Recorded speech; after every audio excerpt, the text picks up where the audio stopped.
Welcome. This channel brings you daily motivation and uplifting sermons. Subscribe now. And together let's reach 1,000 subscribers while building a positive, inspiring community. Through the haze of dim red lights and the hum of ancient equipment, Riker Graves adjusted a stubborn plasma regulator for what felt like the 100th time. He muttered curses under his breath, the greasy toolkit at his feet rattling with each frustrated shift of his boots. Around him, the junkyard outpost was a mess of half-salvaged starship parts, old drones with failing power cells, and containers stacked high with components that nobody else wanted. Riker liked it that way. Out here, at the edge of Mars' outer junkyards, no one came to bother him.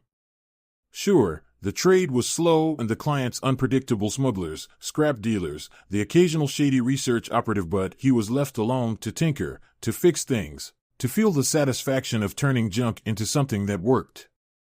His only company was the station's archaic comm array, which picked up random chatter from across the system. That's where the voice came in. Is anyone, help, please respond. The plasma regulator slipped from Riker's grip, clattering to the floor. He frowned, pushing up the dirty goggles perched on his forehead.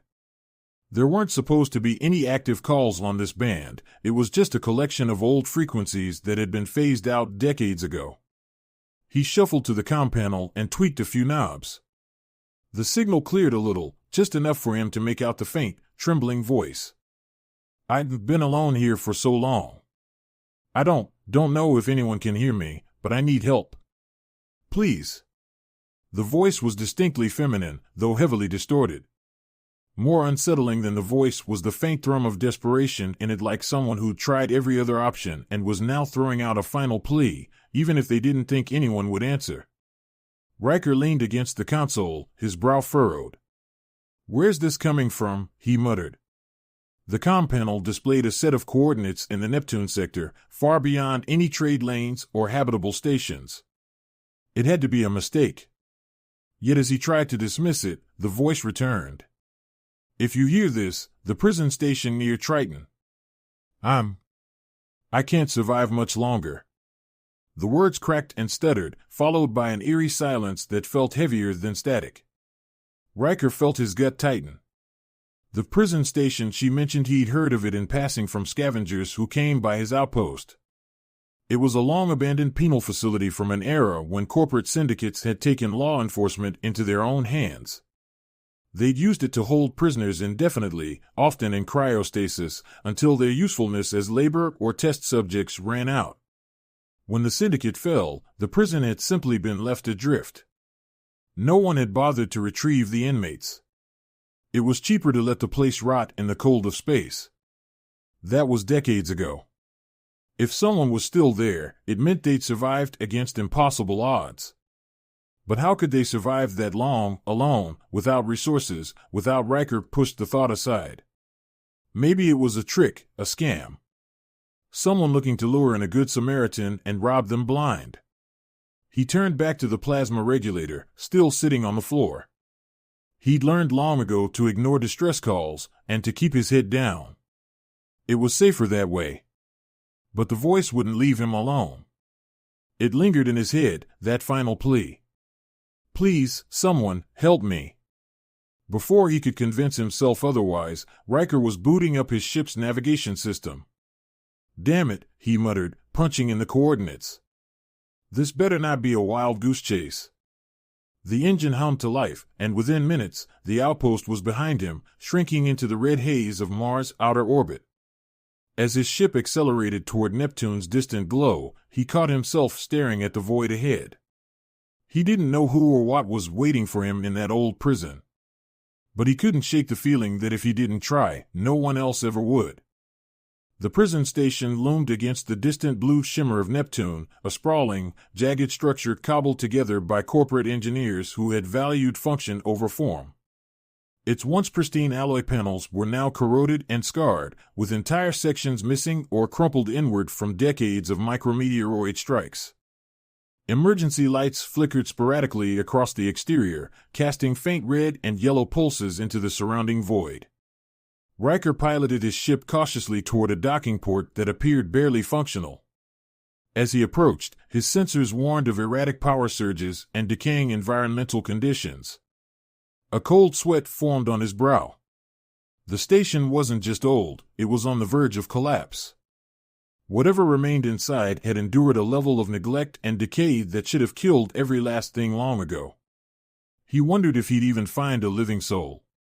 After securing a tenuous connection to the docking clamp, Riker powered down his ship and grabbed his toolkit. He slung a battered respirator over his face. It was a gamble, but he wasn't convinced the station's life support systems were still functional. He stepped into the airlock and cycled the hatch. The interior was worse than he imagined. Condensation dripped from corroded bulkheads, pooling on the grated floor. Overhead lights sputtered, and shadows danced across the walls like nervous ghosts. The air was heavy and metallic, carrying a faint, unpleasant tang of something burnt and organic. His handheld scanner whined softly, picking up faint traces of life ahead. He followed the signal down a corridor cluttered with debris, shattered restraining cuffs, empty food packets, the occasional skeletal remains. It was a grim, silent reminder of what had happened here. Prisoners left to fend for themselves, one by one succumbing to starvation, illness, or worse. Riker felt a chill crawl up his spine as he stepped around a mummified form slumped against the wall. Who could still be alive here? He muttered to himself. The scanner's signal grew stronger, guiding him through a maze of collapsed partitions and darkened chambers. The faint sound of labored breathing reached his ears, and the hairs on his neck stood on end. Someone or something was still moving. The signal led him to a cell at the end of a long, dilapidated hall. The steel door hung slightly open, bent at the hinges. Riker hesitated, his hand on his wrench. He took a steadying breath and peered inside. At first, he couldn't make sense of the shape on the floor. It was coiled tightly, a massive form that seemed to shimmer faintly under the flickering emergency lights. Then it moved, and Riker realized he was looking at something extraordinary, a creature with sleek, iridescent scales that shifted colors as it breathed. Its long, sinuous body stretched across the cell, and folded against its back were a pair of tattered, wing-like membranes. The being's head was dragon-like, elongated and crowned with faintly glowing ridges, but its eyes were distinctly intelligent, glowing a deep, piercing yellow. Riker's instinct was to back away, but he forced himself to stay rooted. The creature raised its head weakly, meeting his gaze. Its voice, though raspy and low, carried an unsettling clarity. "You are not one of them." Riker blinked, struggling to form words. "No. I heard your call. I'm here to help." The creature he realized studied him for a long moment. Finally, she laid her head down again, her sides heaving with effort. "You came," she said softly, as if surprised. "I thought no one would." Her voice carried a strange, musical undertone, though it trembled with exhaustion. Riker took a tentative step into the cell. "What happened here? How are you still alive?" She introduced herself as Sareth, and her story came in fragments. She was the last of her kind, a species once revered for their wisdom and advanced technology.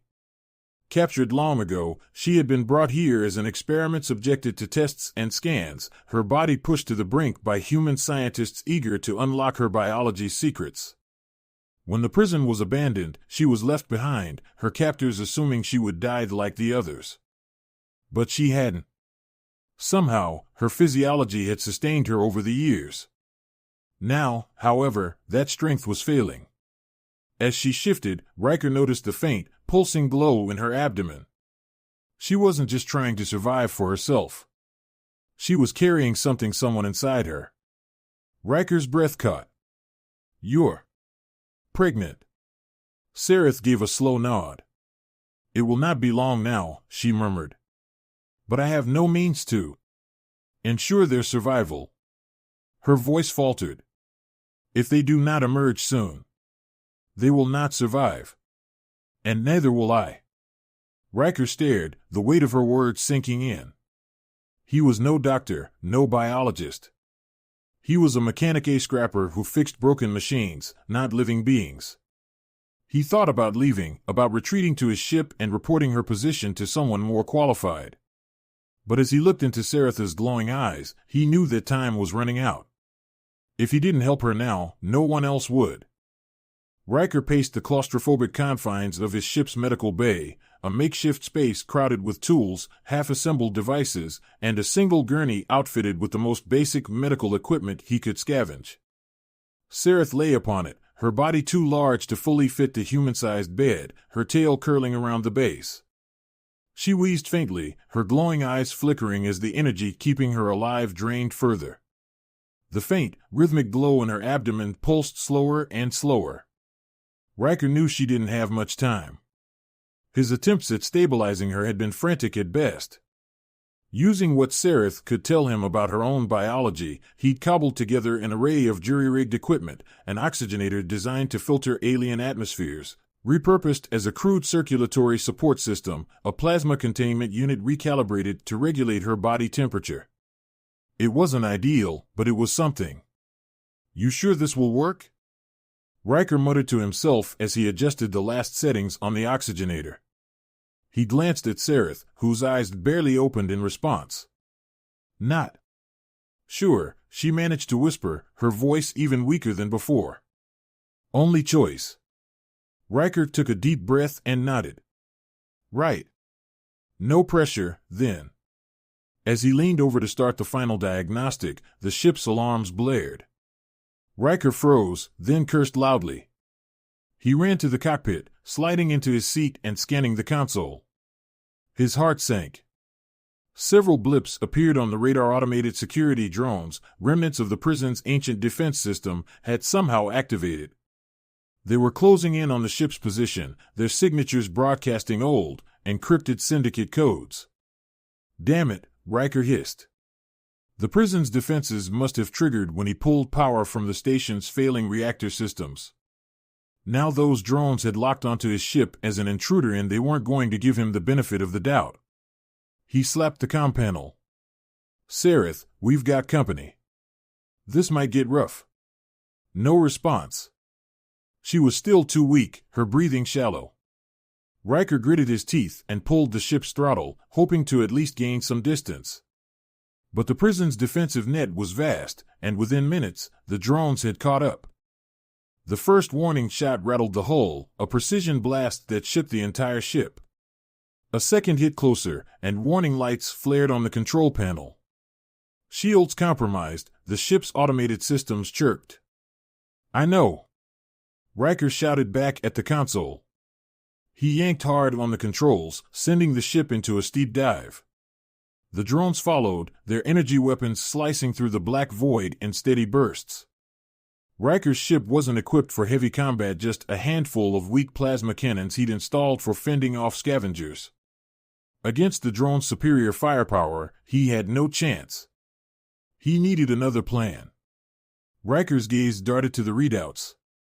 The prison's main reactor was still running at a low, unstable output, and its power grid was on the verge of failing entirely. He reached for the comm again, shouting toward the back of the ship, "Sarath, I have to re-enter the station's perimeter. I might be able to trigger a shutdown and disable the drones." This time, her voice came back faintly. "If you can stop them, do it." Riker guided the ship into a tight loop, skimming the outer edge of the prison's crumbling structure. The drones followed, their targeting systems relentless. As Riker dove closer, he began rerouting power from his ship's weapons into an improvised EMP pulse. It wasn't something he'd ever tested, it was a desperate, on-the-fly solution, but if it worked, it might knock out the drones long enough to escape. "Just one shot," he muttered. "One's all I need." He counted the seconds as the drones closed in. At the last possible moment, he triggered the pulse. A wave of energy erupted from the ship, a blinding flash of light that crackled and distorted the blackness of space.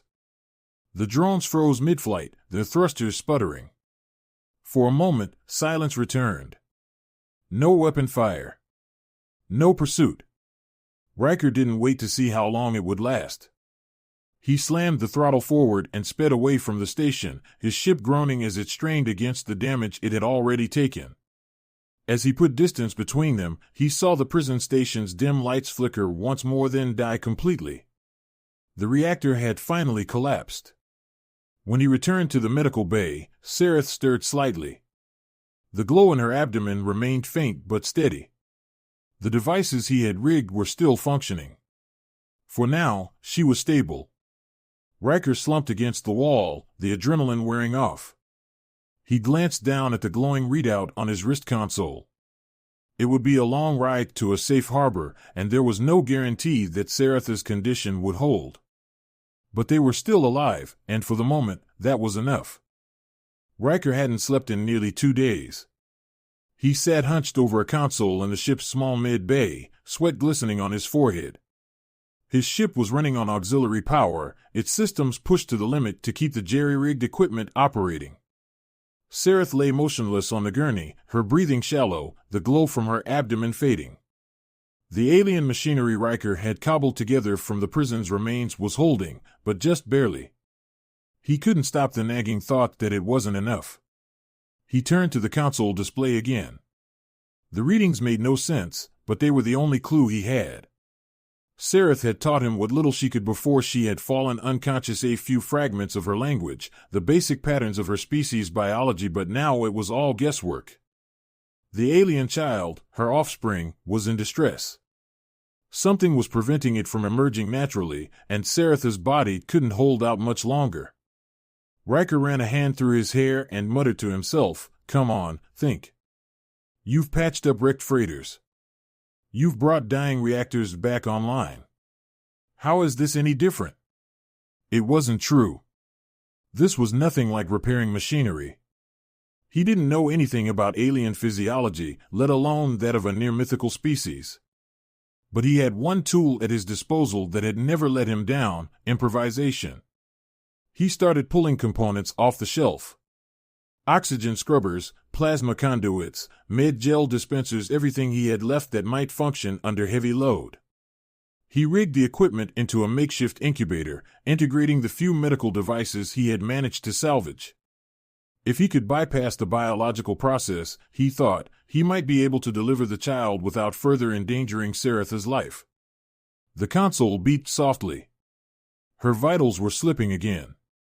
He worked faster, splicing power lines and routing coolant into the system. The ship's lights flickered, the engines groaned under the strain. "Hold together," he whispered to the ship. "Just a little longer." Finally, he flipped the final switch. The mid-bay's interior filled with a soft, pulsating light. The incubator hummed faintly, its containment chamber glowing with a pale, soothing blue. He stood back, watching the readouts carefully. For a moment, nothing happened. Then, the glow inside Sareth's abdomen began to intensify. Her body trembled, her breathing hitching. Riker stepped closer, his heart pounding. The light grew brighter and brighter, until it was almost blinding. And then, with a shudder, it dimmed. In the sudden quiet, a small, high-pitched chirp filled the room. Riker stared, his mouth slightly open. The incubator's chamber contained a tiny figure, curled up, its iridescent scales catching the soft blue light. It unfurled slightly, a set of delicate wings stretching for the first time. The dragonling blinked slowly, letting out another soft chirp. Sareth's head stirred on the gurney. Her eyes fluttered open, weak but alert. When she saw the child, her expression softened. It was a look Riker hadn't thought possible, a kind of serene joy that seemed to melt away all the pain and struggle. Riker took a step back, giving them space. He watched as the dragonling reached out one tiny claw, pressing it against the inside of the incubator's glass. Sareth made a quiet, musical sound, something between a hum and a coo, and the child responded with another chirp. After a moment, Sareth turned her gaze to Riker. "You saved us," she whispered. He scratched the back of his neck. "Well, I just did what I could. You did most of the work."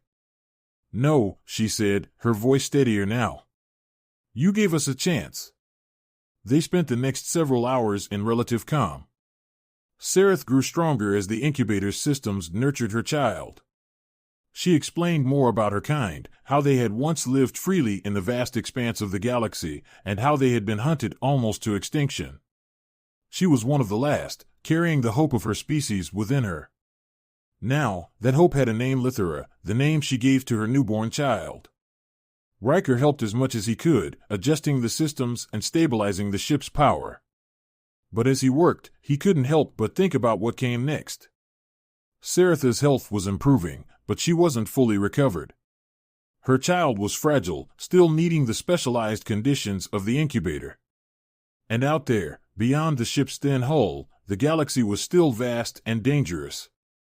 "You know," he said as he packed away his tools, "this ship's not exactly a luxury liner. I mean, I keep it running, but it's not built for long trips.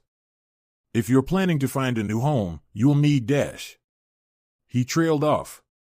Sarath was looking at him with those piercing, golden eyes. "Come with us." Riker blinked. "What?" "You saved my child," she said. "You gave us hope. We cannot do this alone." "I'm just a mechanic," he said, his voice uneven. "I don't know anything about raising a kid. Or finding a home for an alien species. I'm not exactly hero material." She smiled faintly.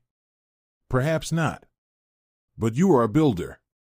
And you care, even when you don't want to. That is enough." Riker rubbed the back of his neck. The idea of traveling with Sarath and her child, of leaving behind his solitary life in the junkyards, made his stomach twist. But he couldn't deny that the thought of them out there on their own, vulnerable, searching for safety, felt wrong. If he didn't help them, who would? After a long pause, he sighed. "All right," he said. "I guess I can stick around.